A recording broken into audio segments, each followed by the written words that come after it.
cortar hoje mais coisas. Já está filmando já, né? O objetivo é fazer com que a mensagem, junto com a reunião, a gente termine o mais cedo possível, porque a gente sabe que tem muitas pessoas aqui, irmãos, que têm muitas vezes seus pais que não são cristãos, que têm compromisso com eles. Então, a gente precisa terminar a reunião dentro do horário do culto, para que as pessoas, os membros da igreja, possam ficar para assistir então a reunião. Por isso, então, nós antecipamos um pouco o horário da mensagem. Bom, e nessa reunião, você sabe que nós vamos tratar de transparência. E a nossa mensagem não é diferente. Nós vamos falar um pouquinho sobre a transparência de Deus. A transparência de Deus em relação a quê? Você sabe que Deus também é um Deus o quê? Transparente. Por exemplo, ele disse que ele não faria nada sem antes revelar aos seus filhos os profetas. Então, Deus é um Deus transparente. E a mensagem de hoje tem como base a transparência de Deus. E antes, eu quero apresentar para vocês uma estatística. Essa estatística é de 2022.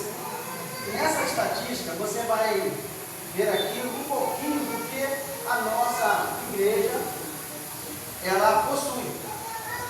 Ou seja, em 2022 nós possuímos 212, é o número de países em que há presença adventista. Nós possuímos 1.048 hospitais, clínicas e orfanatos, 115 emissoras e retransmissoras de rádio. A Rede Novo Tempo é formada por 18 emissoras em 10 estados do Brasil, atingindo 893 cidades. Atinge também outros países, Argentina, Bolívia, Chile, Equador, Ilhas Malvinas, Paraguai, Peru e Uruguai.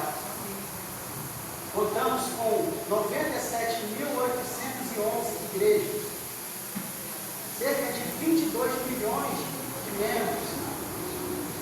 Pregamos em 516 línguas e dialetos. Publicamos livros e revistas em 311 línguas e dialetos. Possuímos 60 editoras e gráficas. 9.489 unidades escolares. 118 países contam com a ajuda da Agência de Desenvolvimento e Recursos Assistenciais ADRA. Em média, anualmente, 1.456 missionários de alto sustento deixam seu país para servir em alguma parte do mundo. No final, eu vou explicar para você por que eu iniciei com essa estatística, para você poder entender qual foi o objetivo, por que eu apresentei isso agora com isso, porque eu estou te mostrando essa estatística. No final, eu vou te explicar o porquê foi feito isso. 1 Coríntios, capítulo, eu vou colocar aqui no PowerPoint, vai ter alguns momentos que a gente vai abrir a Bíblia, mas eu estou iniciando aqui, nosso texto básico está em 1 Coríntios 14:40, que diz assim: tudo, porém, seja feito com decência e ordem. Eu tenho até um problema com esse versículo, porque o significado do meu nome não tem nada a ver comigo. Meu nome significa ordem, organizado, e eu não sou nada disso. Se você for lá no meu, se você entrar lá na minha casa, eu acho que alguns irmãos já foram lá, o Evandro, alguns irmãos já foram lá, eu sou um acumulador, meu irmão. Chega lá no fundo da varanda, lá na minha varanda, você vai ver lá a quantidade de estrada que tem lá. Você chega no meu quarto, e aonde tem um computador onde eu faço as coisas da igreja, não, você vai olhar assim e fala: nossa, como é que você sabe o que tem aqui? Não mexe não tire nada do lugar, porque eu sei tudo que tem ali. Se mexer dá problema. No dia a senhora tirou um livro lá dentro do carro, quando eu cheguei, eu fui lá na minha para pegar o livro. Essa coisa que está para mim, está aqui o livro, mas eu tirei e botei lá na estante. Falei: não, deixa lá na página que eu não sei onde está. Então assim, eu tenho até um problema com essa ordem, né? Só que a Bíblia, o contexto em que Paulo escreve isso, ele está escrevendo relacionado à igreja de Coríntios, acerca dos dons proféticos e o dom de línguas. Porque estava uma bagunça na igreja, Paulo chega e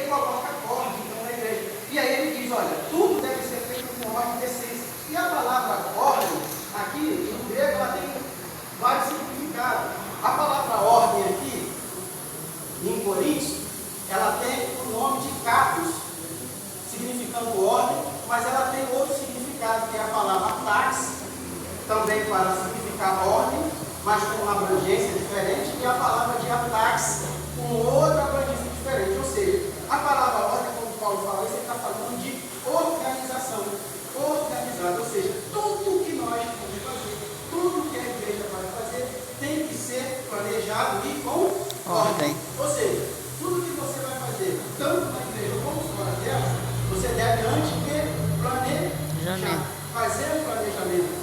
Porque quem não planeja está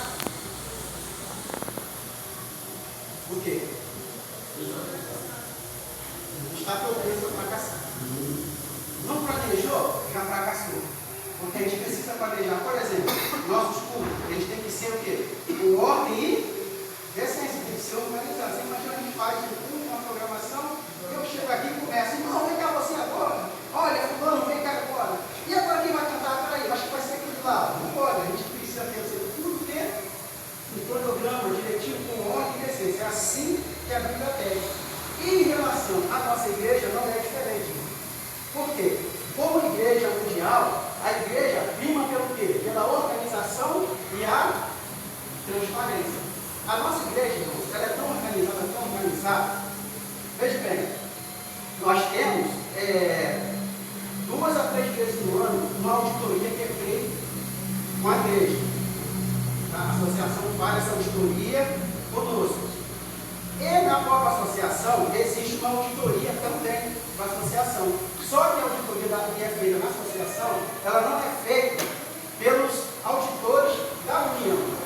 Ela é feita por uma empresa não cristã, para que haja transparência. E sabe o que aconteceu numa dessas auditorias? A empresa enviou uma pessoa, um auditor, o auditor era evangélico, da Igreja Batista, e, irmãos, quando ele começou a fazer a auditoria, a ver como que a igreja administrava os recursos que para ela eram enviados, ele ficou tão impressionado com a organização da igreja, que sabe o que aconteceu? Ele se tornou adventista. Veja, organização também prega, organização também salva. Então você veja, através da organização da igreja, ele acabou se tornando o quê? Um adventista. Ficou tão impressionado, ele falou, poxa, isso aqui é muito diferente da minha igreja. A minha igreja não é dessa maneira. Isso não é tão que nós somos a segunda empresa mais bem organizada do mundo. E é engraçado que a primeira empresa, ela saiu, a pessoa, a primeira empresa mais bem organizada do mundo, a pessoa imitou a nossa igreja. Ele imitou a nossa igreja, só que ele acabou se tornando melhor ainda em organização do que a própria igreja. Mas ele imitou da gente. Então você vai ver que a nossa igreja ela tem esse objetivo de organização e também de transparência, porque Deus é um Deus organizado e é um Deus também o quê? Transparente. E nós vamos dizer uma organização de Deus, a transparência de Deus, relacionada ao quê? Ao santo. Eu estou sentindo dor nas costas, mas não tem problema não. Eu queria. É que às vezes fica escuro, aí eu tenho que apertar aqui. Deixa Olha lá. Aí aperta aqui. Não sei mexer não. Eu estou apertando aqui assim devagarinho. Sem Sem tocar nesse branco. Aqui assim. Então, mas a Nelly fica lá. Então segura um pouquinho. Daqui a pouco você me dá, só descansar meus braços. Separado para Deus. Então a palavra santo ali significa o quê? Separar. Significa que Deus separou o dízimo. Tá? Agora, a questão é, Deus separou o dízimo. Mas separou ela esqueceu o com meu que dízimo. fim? Para quê? Foi em abril. Para quem? Quer dizer, Yes, de março não esquece. mas eu quero ainda fazer mais, uma não pergunta para você. Pode Como hoje colocar. existe um ataque ao dízimo, eu queria fazer uma pergunta para você. Quantos aqui hoje acham ou pensam que o dízimo não, presta bem atenção, o dízimo não é bíblico e que não deve ser devolvido? Quantos aqui hoje pensam dessa maneira? Que acham que o dízimo não tem base bíblica e não deve ser devolvido? Tem alguém aí que pensa dessa maneira? Que o dízimo não é bíblico e que não deve ser devolvido? Por que eu estou perguntando isso? Porque existe um ataque ao dízimo. Existe hoje muitos vídeos na internet de supostos teólogos que com combatem o dízimo e dizem, olha, o dízimo hoje não tem que ser devolvido. Isso foi coisa do Antigo Testamento, foi coisa lá de Israel.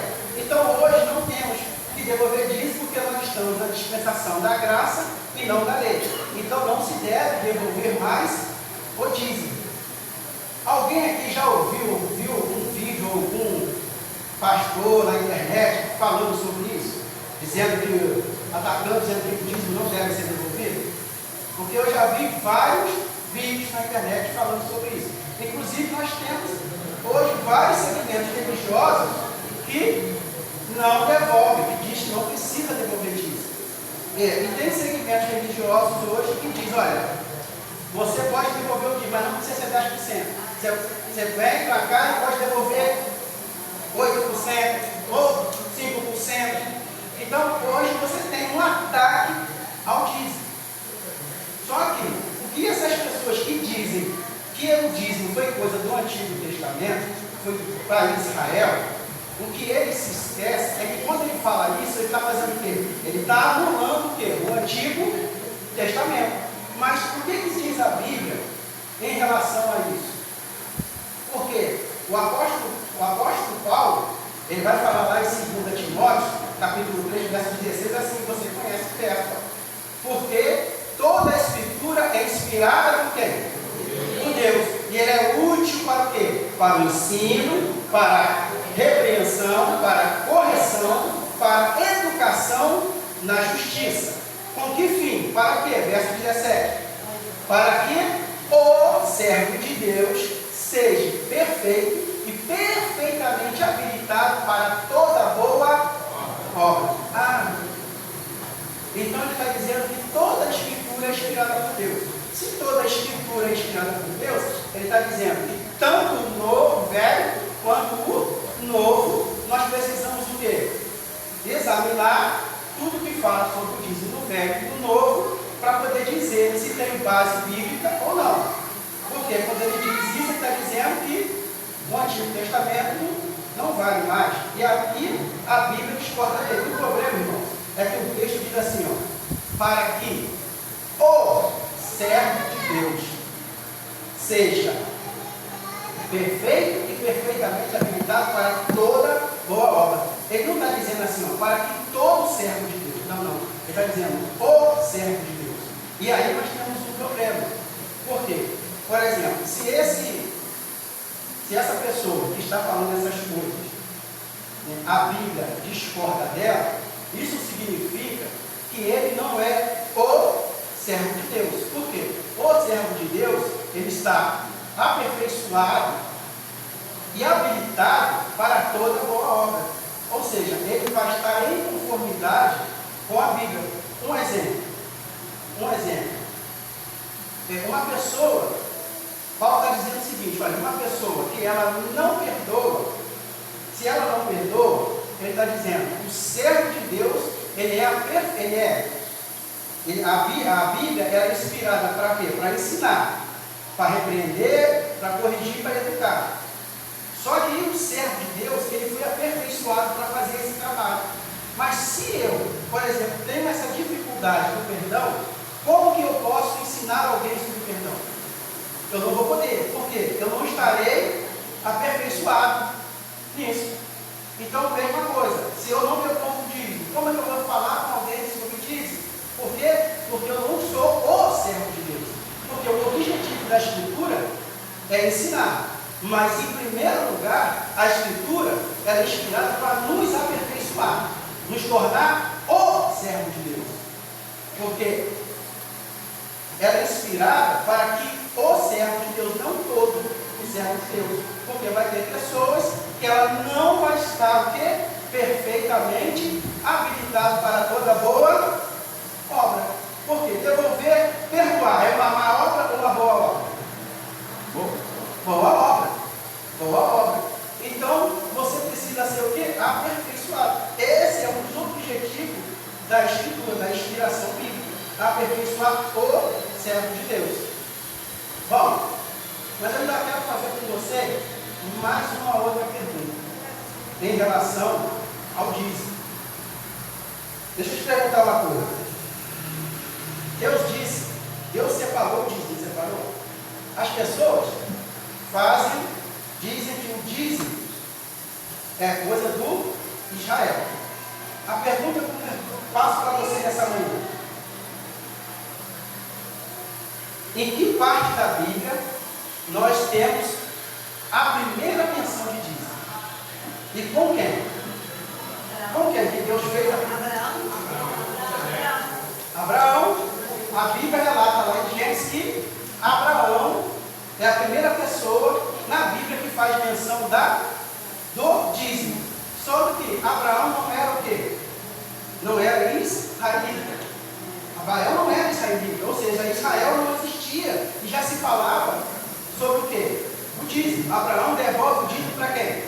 Para Melquisedeque. Bom, se Abraão devolve o dízimo, isso significa que já existia o quê? Uma lei acerca do dízimo.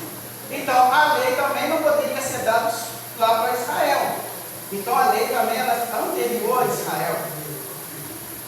Agora, existe mais uma pessoa na Bíblia também que faz menção sobre o dízimo. Você lembra quem é? A outra pessoa que faz menção sobre o dízimo na Bíblia? Quem? Jacó. Jacó é outro que a Bíblia faz menção sobre o dízimo. Mas só que, vamos lá, Jacó, ele disse para Deus, né, que se Deus abençoasse ele então daria o dízimo de tudo que viesse à sua mão. Correto? Então eu vou te fazer uma pergunta. Abraão devolveu o dízimo para Melquisedeque.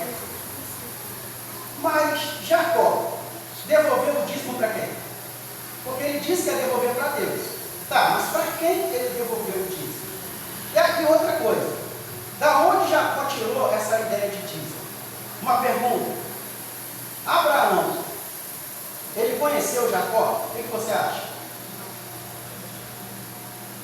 Abraão era avô de Jacó, acho que era bisavô de Jacó. Isaac não era filho de Abraão, Jacó era Isaac, avô de Jacó. Mas a pergunta é, ele conheceu Jacó ou não? Sim, e Jacó e Abraão, e Jacó conviveu, aprendeu através de Abraão e Isaac, um passou para o outro. O pai passou por Cristo Neto. Abraão morreu com quantos anos? 100 e poucos anos. 175 anos de idade. Preste atenção. Abraão morreu com 175 anos de idade. Ele teve Isaac com quantos anos? 100 anos de idade. Quando Isaac teve os filhos, a Bíblia diz lá em Gênesis 26 que Isaac era da idade de 60 anos de idade. Então, Abraão tinha quantos anos? 160. Quando Jacó nasceu. Abraão morreu com quantos anos? 175. Então Jacó tinha quantos anos quando Abraão morreu? 15 anos de idade. Então, ou Jacó ouviu isso do próprio pai, ou foi o próprio avô. E instruiu a ele, falou com ele acerca do quê? Do dízimo. Correto? Mas a questão é, o problema é, para quem Jacó deu o dízimo? Essa é a questão. Porque Abraão, a gente sabe que ele deu para Melquisedeque. Mas Abraão devolveu para quem? Porque ele disse que ia devolver. Mas para quem seria esse dízimo devolvido? O que você acha? Abra aí sua Bíblia comigo. No livro de Gênesis, capítulo 32. Vamos tentar desvendar esse mistério? Gênesis 32, é o versículo 13.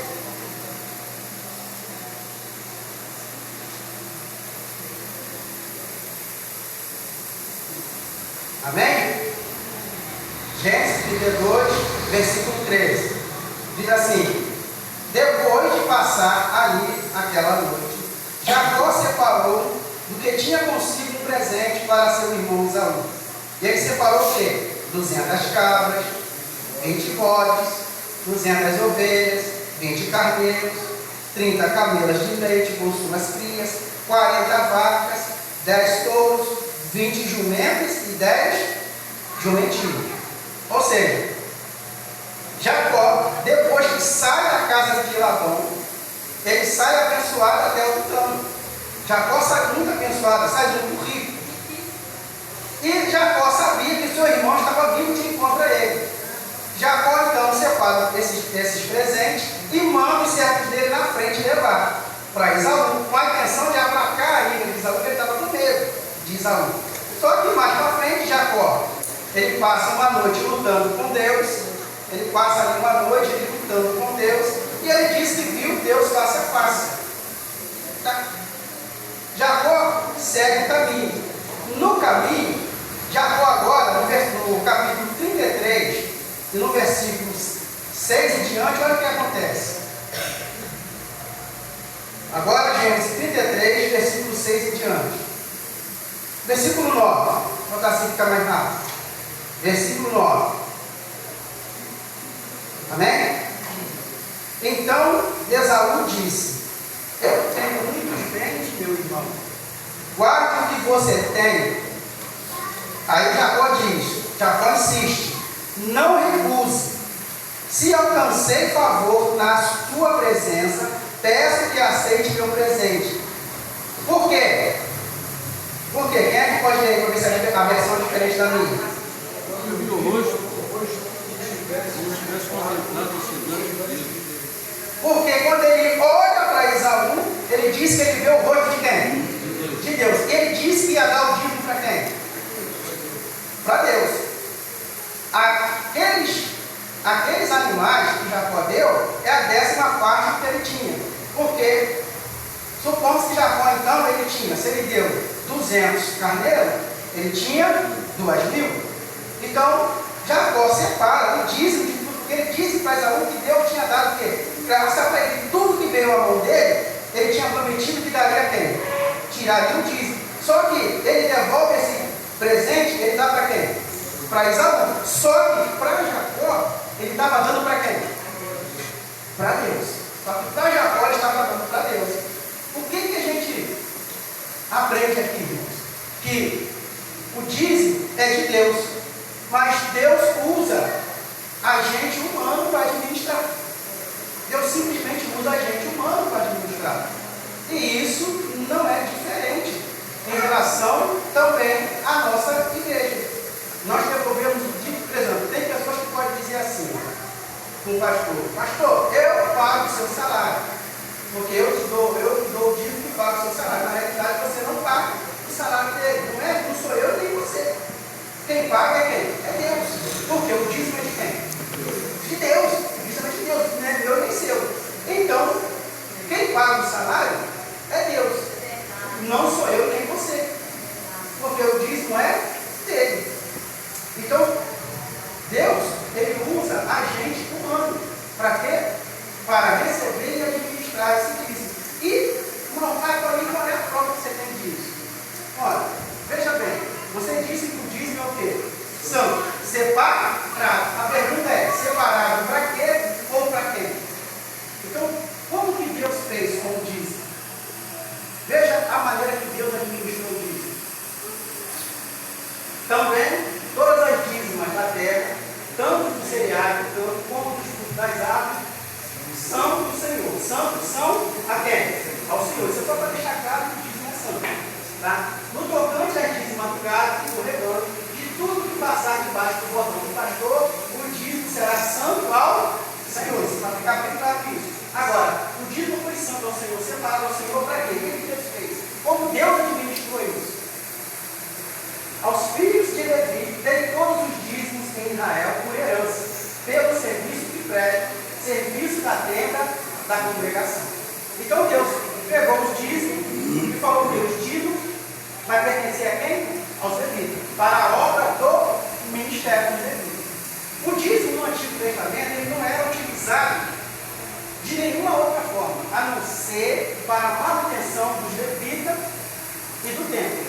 Mas no templo, não no sentido de obra, porque a gente vai ver depois, em relação à oferta, como é que Deus utilizou as ofertas, qual foi a maneira que Deus fez com as ofertas. Então Deus deixou os dízimos para quem? Para os levitas. Então Deus separou os dízimos especificou, né, de que maneira que o dízimo seria administrado. Seria dado aonde? Os levitas. Bom, por quê?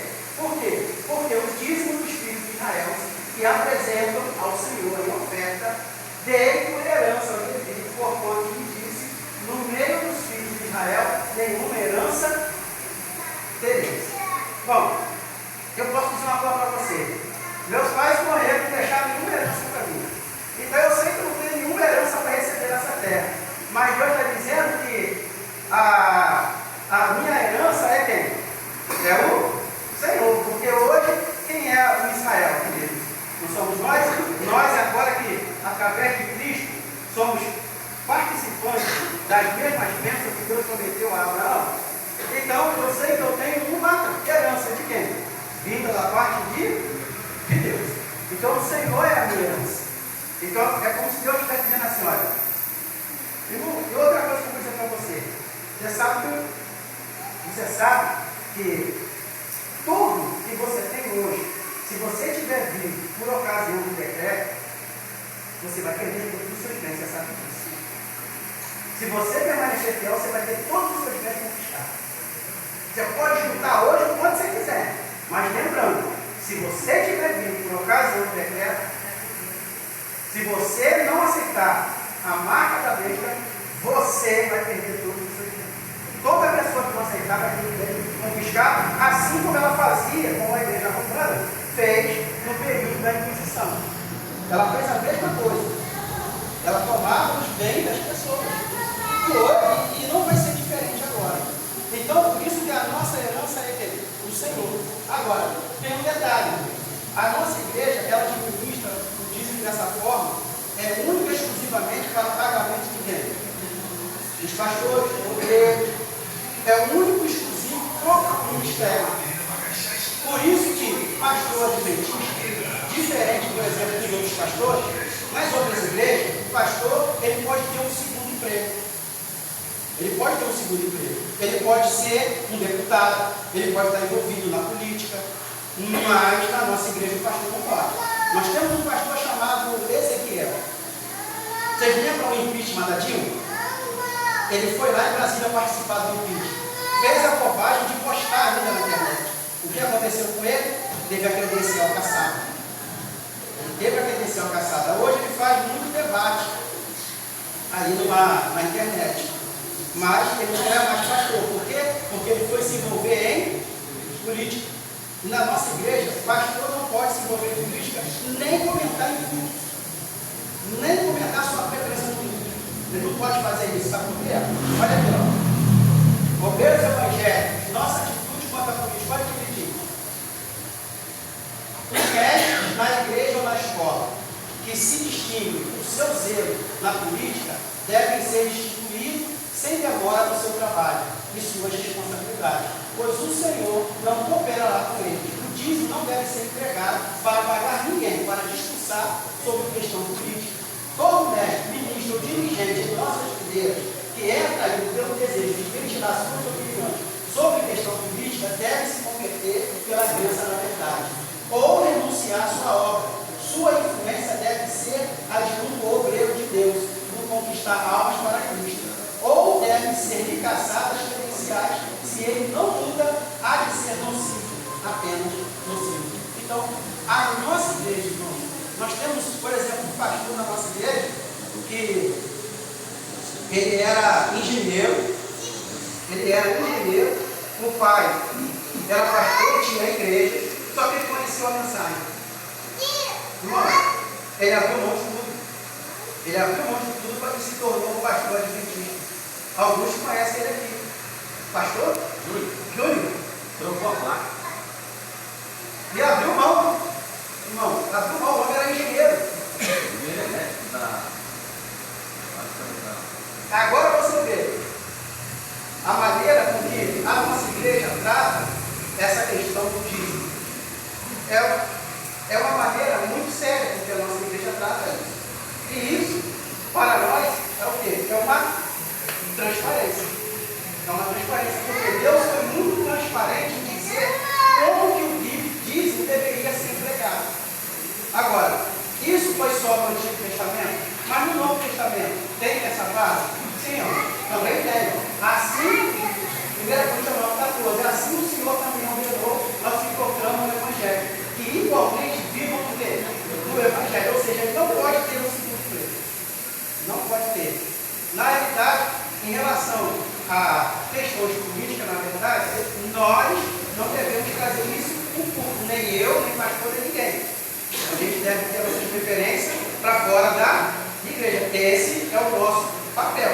Eu não estou falando aqui, irmão, com ninguém que você não deve ter partido político. Não estou falando isso, tá? Eu estou falando acerca de quem tem uma responsabilidade de liderança na igreja.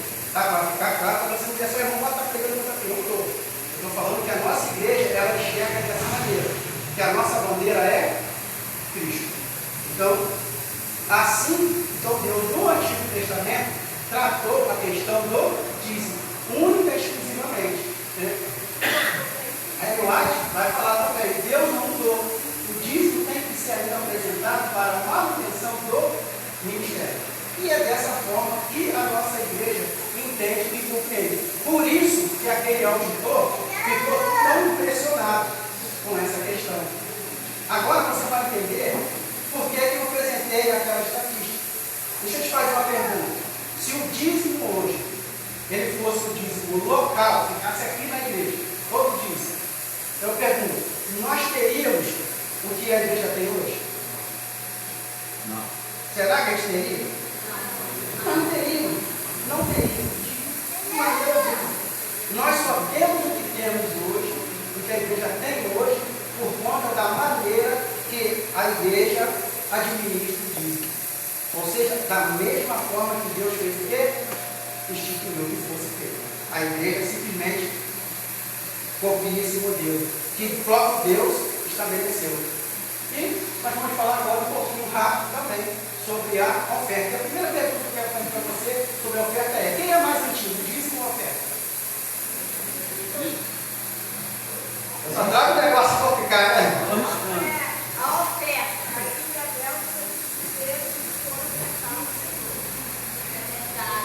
Gênesis 4:3 deixa bem claro.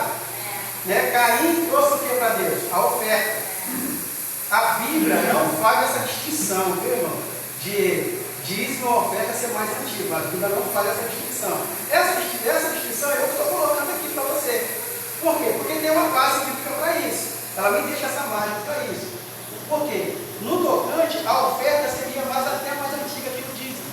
Mas a oferta que foi entregada ali foi uma oferta de sacrifício. Por isso que, se tratando das coisas de Deus, não é da maneira que eu acho que deve ser, mas é da maneira que Deus pede, assim que ele trata com Caim. Caim achou que ele teria que devolver da maneira o que ele achasse que deveria devolver naquele contexto. Só que não era da maneira que Caim queria, era da maneira que Deus tinha o quê? Pedido. Uma coisa, irmão, eu posso deixar com você uma coisa bem clara em relação a dízimo e também oferta. Muitas vezes você pode até não concordar. Eu não concordo com o que o dízimo, por exemplo, vá lá para a associação, por exemplo. Você pode até não concordar com isso. É uma opinião sua. O grande problema quando a gente faz essa fala, eu não concordo, é porque a gente pode cair lá em Coríntios 14:22, que diz assim: bem-aventurado o homem que não se condena naquilo que ele aprova. O grande perigo é isso aí, de às vezes eu afirmo, né, sem uma base bíblica, porque, irmãos, eu só posso concordar e discordar com base na Bíblia. Eu só posso discordar de uma coisa quando eu tenho base na Bíblia para discordar daquilo. Se eu não tenho uma base na Bíblia, como eu posso dizer assim: olha, eu não concordo, eu não aceito? Mas não concordar, não aceitar é um direito de cada um de nós. Sim ou não? É um direito de cada um de nós. O problema é a gente cair nesse perigo de muitas vezes estar sendo reprovado numa coisa que a gente próprio aprova. Muitas vezes que não aprova. Agora, no Antigo Testamento, irmãos, existem pelo menos 12 tipos de oferta. E toda essa oferta, eu não coloquei aqui porque você vai ficar muito extenso. E a gente tem que, eu tenho que terminar isso até 11h20, para a gente fazer a nossa reunião. E só que toda essa oferta do Antigo Testamento, que eram pelo menos 12 tipos de oferta, estavam todas elas relacionadas ao serviço do templo. E toda essa oferta, ela apontava de alguma forma do que Jesus faria. Só que as principais ofertas mais comumente usadas hoje na igreja são 3 tipos de oferta. É a oferta pacto, é a oferta alçada e a oferta voluntária. Mas qual a diferença então dessas ofertas? Qual é a diferença da oferta pacto, da oferta alçada e da oferta voluntária? Existe uma diferença? Em relação ao dízimo e a oferta, qual é a diferença entre o dízimo e a oferta? Por exemplo, Deus, no dízimo, ele estipulou uma quantia, que seria quanto? 10%. A oferta ele não fez isso. A oferta Deus não estipulou a quantia, mas ele deixou claro como essa oferta deveria ser usada. De que maneira? Isso ele também deixou lá, bem claro, a gente vai ver isso. Deus deixou bem claro isso. Então, o que seria a oferta, a primeira oferta pacto? Nós temos aqui um envelope. Veja aqui, nesse recibo que você recebe, ali está escrito em cima, dízimo e oferta o quê? Pacto. Não tem lá como você vai preencher, você pega esse recibo? Então tem muita gente que coloca ali, oferta pacto e coloca o valor ali, na oferta pacto. Qual é o grande problema disso? O problema é que você está dizendo que você é pactuante, só que você não é pactuante. Por quê? Para você ser pactuante, ou você faz um pacto com um valor específico, ou você faz um pacto de porcentagem. Por que Deus instituiu o dízimo de porcentagem? Porque uma pessoa hoje que está dizimando 10% do que ela tem, ela ficou desempregada, ela não tem como devolver dízimo. Então 10% de nada é quanto? Nada, você não deve nada. A mesma questão se trata ao pacto. Por quê? Se você faz um pacto com um valor específico, vamos dizer, você passa um pacto com um valor de R$100. Todo mês eu vou devolver para Deus R$100. É o seu pacto. E você coloca ali. Só que chega um mês que você não consegue devolver os R$100. Mas, irmãos, a Bíblia é muito clara lá em Eclesiastes 5, 29, 5, dizia o quê? Que aquele que vota e não cumpre é melhor nem que votar. É melhor nem votar.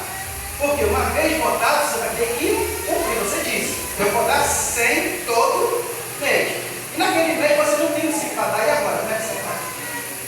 Agora, se você faz um pacto em porcentagem, o que acontece? Você fez uma porcentagem, eu vou devolver 5%. Chegou naquele mês, irmão, você não tem condição de dar os 5%. 5% de nada é quanto? Nada, você não deve nada. Mas se você faz um valor específico, você arruma um problema. Você vai arrumar um problema. Eu tenho um testemunho de um amigo que ele fez um pacto com Deus. E o pacto dele foi de devolver o salário dele. Quando ele recebeu, se Deus arrumasse um emprego para ele. Tá, ele recebeu, teve um emprego. E ele devolveu o salário para Deus todinho, como ele falou? Não. Ele não devolveu, mas ele fez o voto, ele fez o pacto. Ele não devolveu. E seguiu com a vida dele. E ele conversando comigo, isso lá na associação. E ele conversando comigo, falou, irmão, eu vou te falar, a minha vida financeira foi um desastre. Até que um dia, aí ele casou, e a esposa dele, um dia pregando na igreja, ela foi e falou sobre a questão do voto. Quando ela falou sobre a questão do voto, ele se lembrou que ele tinha feito esse voto e não tinha cumprido. Aí o que ele fez? Ele falou que na mesma hora, ele abaixou a cabeça, pediu perdão a Deus e falou com ele, Senhor, eu vou cumprir o meu voto com o Senhor, eu vou te devolver, mas eu não posso devolver tudo de uma vez, eu vou te devolver em 2 vezes, Senhor. E aí ele pegou e devolveu o voto dele em 2 baseado no salário que ele recebia na atualidade. Irmãos, ele falou que depois que ele fez isso, a situação financeira dele melhorou de uma maneira assim absurda. Melhorou de uma maneira absurda. Ele falou, irmão, olha aí, até carro hoje eu comprei. Sabe quem é?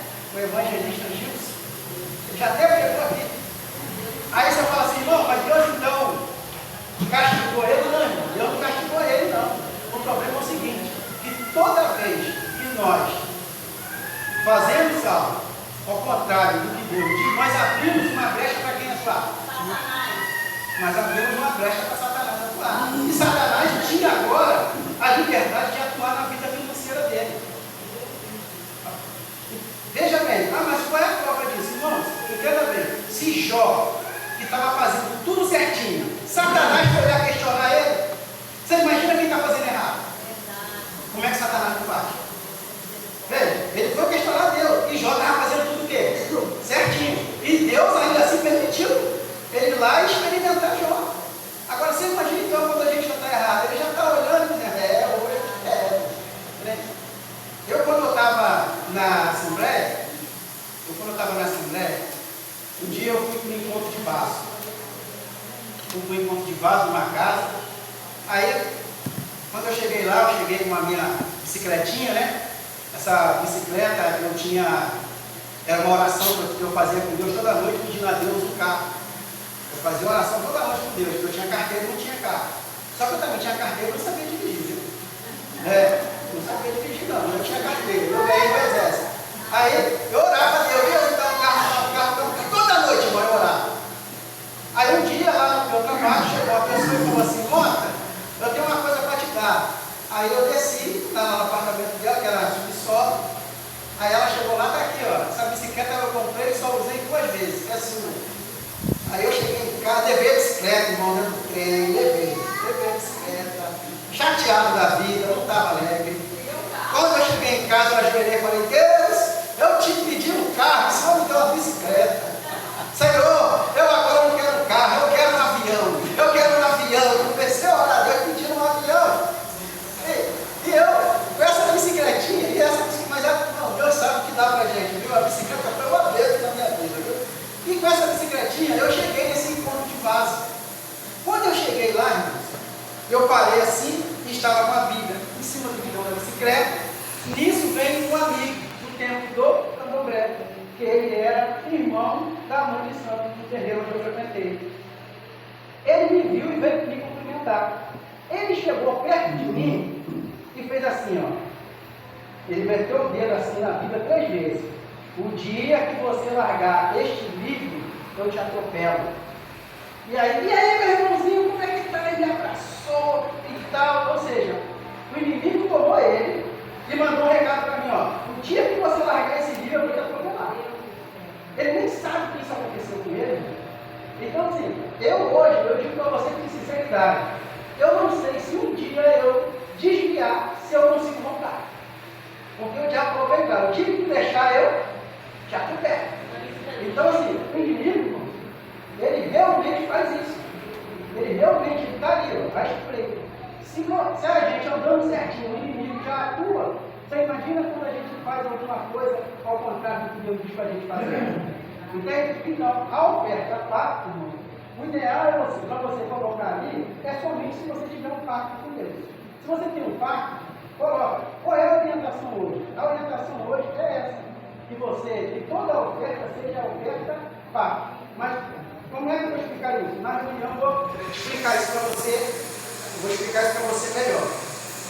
Então, a oferta pacto, você já sabe, é quando você faz um pacto. E o ideal deve ser de você dar. A oferta alçada é a mesma oferta específica. É a mesma oferta específica. Direcionada? Não, oferta específica não direcionada. Oferta específica. Oferta direcionada é uma coisa diferente da oferta específica. Por exemplo, na construção do templo, olha aqui, ó. Eles receberam de Moisés todas as ofertas que os filhos de Israel haviam trazido para a obra do santuário, os serviços do santuário para fazê-lo. E ali, a cada manhã, o povo trazia a Moisés ofertas do quê? Voluntárias.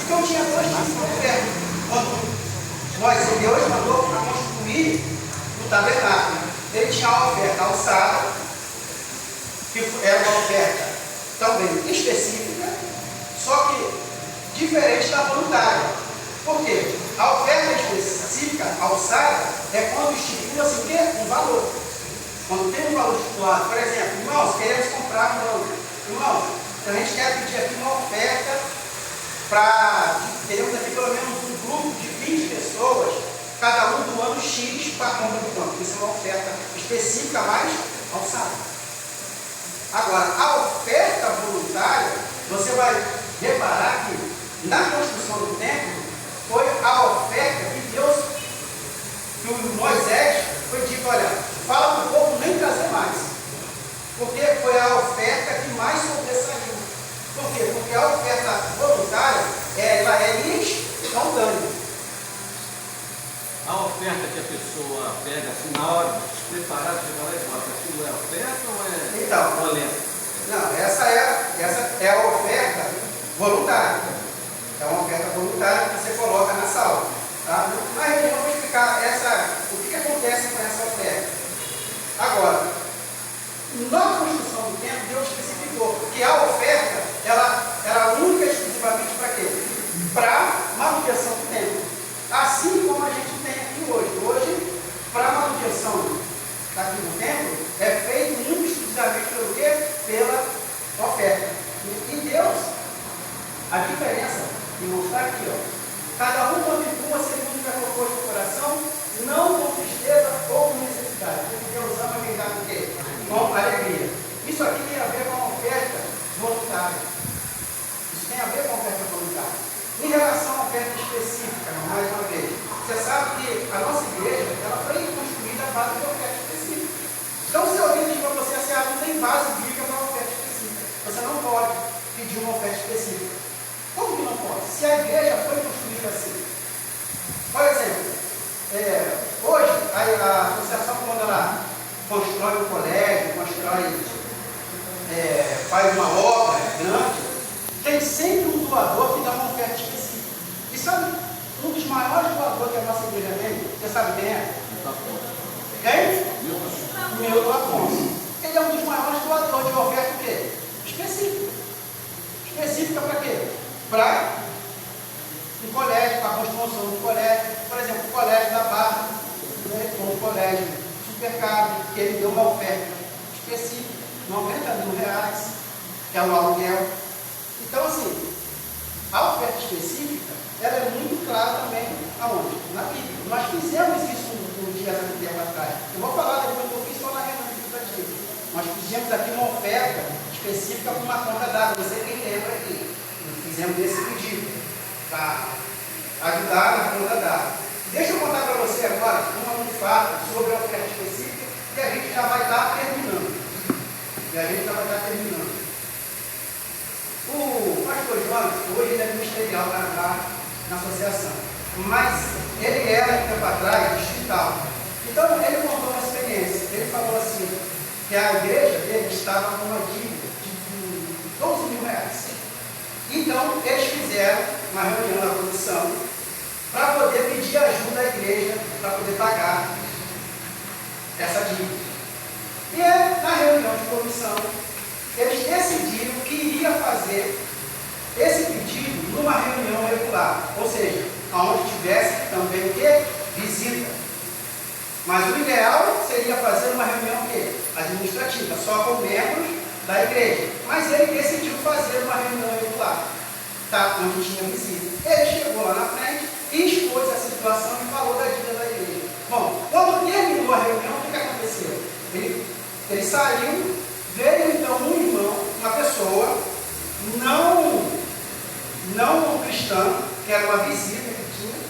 Ela foi, chamou o pastor e falou: pastor, eu recebi uma bênção de Deus e eu queria usar esse dinheiro para alguma coisa, eu não sabia o quê. E quando eu vi o senhor falar dessa dívida da igreja, então eu queria dar esses 12 mil e pagar essa dívida da igreja. Ou seja, ele fez numa reunião aonde não era recomendado. Mas o que aconteceu? A bênção acabou vindo de onde? Na visita. do não adventista, que estava, da visita que estava nessa reunião. Agora, se ele não tivesse feito isso, A bênção não chegava. a bênção não ia chegar e eles iam continuar o quê? Com a dívida. Alguns dizem que você não pode fazer isso, por quê? Porque se você faz uma reunião onde tem visita, dá a impressão que a igreja ela não é organizada e que a igreja não está administrando bem o recurso. Se você fizer um apelo para uma reunião como essa, no dia de culto. Mas isso não é bem verdade. Por exemplo, existem situações de imprevisto que acontecem na minha vida e na sua vida. Às vezes a pessoa é bem organizada financeiramente, mas às vezes acontece um imprevisto, falecimento, uma doença, e ela tem que gastar um dinheiro que é o quê? Não estava esperando. Então, assim, não é bem assim. E agora, a diferença, irmão, claro, aí que dízimo e oferta é dízimo, irmão. Quem devolve dízimo, pensando assim, ó, eu estou devolvendo o dízimo para Deus me abençoar. Está perdendo tempo. Não existe bênção sobre dízimo. Você sabia que não existe uma bênção sobre dízimo? Porque você devolve? Não porque você devolve, que não existe. Aí você vai dizer assim, mas irmão, Deus disse que arrependeu o devorador, você pode ver isso. Não. O que você está confundindo no contexto o problema ali foi que o povo tinha deixado de devolver. E aí Deus estava permitindo o devorador atuar. E Deus disse, se vocês retornarem a devolver, o devorador vai ser arrependido. Ele não estava dando a bênção porque ele ia devolver. É porque ele tinha que voltar a fazer. Por quê? Dízimo é bênção adquirida. Dízimo é bênção adquirida. Você só devolve porque Deus fez o quê? Te abençoou, você já é abençoado. Deus já te abençoou, por isso você devolve. Você não devolve para ser abençoado. Você devolve porque você foi abençoado. Agora, onde é que está a bênção? Na oferta. A bênção está na oferta, não no sacrifício, né, irmão? Oi? No sacrifício. Sim, sim. A Bíblia é muito clara, me deixar claro que agora, não é teologia da prosperidade. Não é dizer que você vai dar 500 e Deus vai te dar 5 mil, não é isso. Mas existe uma bênção específica sobre a oferta. E isso é claro, irmãos, tanto no Antigo quanto no Novo Testamento. A bênção sobre a oferta. Porque no Novo Testamento, Paulo deixa isso claro, dessa bênção específica. A questão da bênção na oferta está relacionada não com quanto você dá, mas com a forma com que você devolve. Com a forma com que você devolve. Não é quanto eu dou, mas é como eu dou. Porque a Bíblia diz que Deus ama quem dá com quê?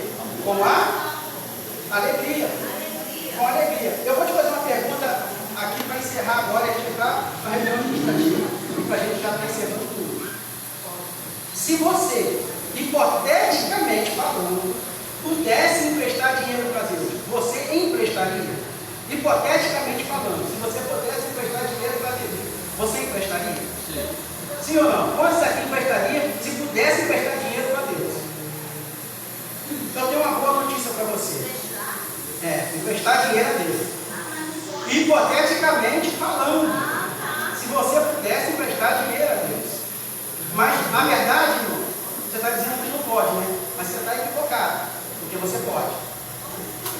Abra aí a sua Bíblia agora em Provérbios, capítulo 19, versículo 17. Vamos ver se você pode ou não emprestar para Deus. 19, versículo 17, a gente vai encerrar. Provérbios 19, versículo 17.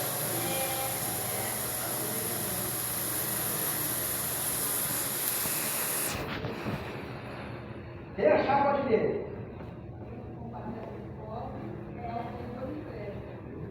Faz o quê?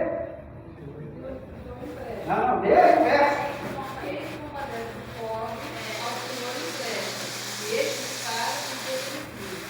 Opa, então você pode ou não emprestar a Deus? Pode, de que maneira? Só que ele fala, eu prefiro a versão que diz assim, ó, ao que dá ao necessitado, empresta a Deus. Por quê? Eu prefiro essa versão do necessitado. Eu prefiro mais essa versão, porque essa versão ela não abrange só uma pessoa específica. Ela vai abranger a própria igreja. Por quê? Quais são as necessidades da igreja? A igreja ela necessita de pagar água, luz, ela necessita de tudo isso. Então, cada vez que você dá a sua oferta, e ela vem Que Deus vai julgar a maneira que você está devolvendo. Está doando essa oferta, não devolvendo. Está doando essa oferta. Deus vai julgar a maneira que você dá. Você está emprestando para quem? Para Deus, irmão. Por quê? Porque você está suprindo a necessidade de quem? Também da igreja. Também da igreja. Então, você pode prestar dinheiro. Pronto, nós podemos fazer isso. Aqui a questão é que Deus não fica devendo nada a ninguém. Ele diz que ele vai devolver o quê? O seu benefício. E isso não é teologia da prosperidade, isso é Bíblia. E essa bênção Deus deixou para quem? Os seus filhos, para nós.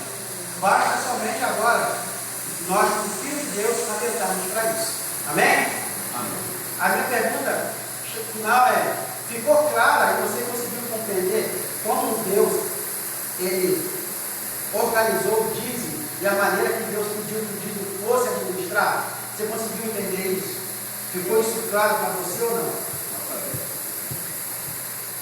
Então, irmãos, nesse momento,